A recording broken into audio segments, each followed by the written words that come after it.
and it got me thinking. Yeah. Kuna watoto wengi hapa nje ambao mama zao hajawahi kuambia ukweli kuhusu where the father is. Okay. Most of the time wataambiwa kwamba babako aliaga, na story inaisha hivyo. So mimi najiuliza asubuhi ya leo, wewe kama mzazi, especially kina mama, wale ambao wana raise watoto peke yao, ni story gani ambayo ulimpatia mtoto wako kuhusu babake na unajua kabisa ni ya uongo, and why do you keep on lying?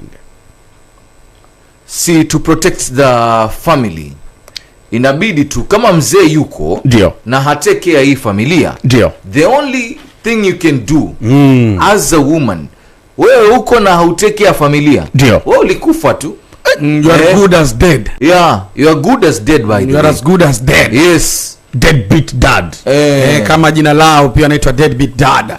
Though mi sitakwenda kwamba hiyo ndio itakuwa the best way. It is the best way. It is the best way. Vyema tu kumweleza mtoto kwamba huyu babako ni wa kwa quote and quote spam donor.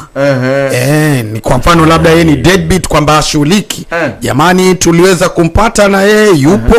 Sasa hivi ako Mtopanga, ama hapo ako Kakamega, ako Kisumu, ama jamani babako ako Mathare Nairobi, lakini hatusaidii.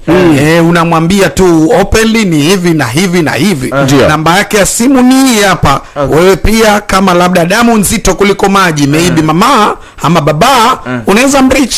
Kama atakam through sawa, asipokam through wachana na yeye. Kuliko unajua unaweka tu trauma fulani kwa yule mtoto, baadaye akija kigundua inakuwa tena anaona atajulia wapi. Si kama huyu mwenye alikuja. Unajua dunia ni ile. Yes. Milima ile ndio haikutani, lakini tunakutana.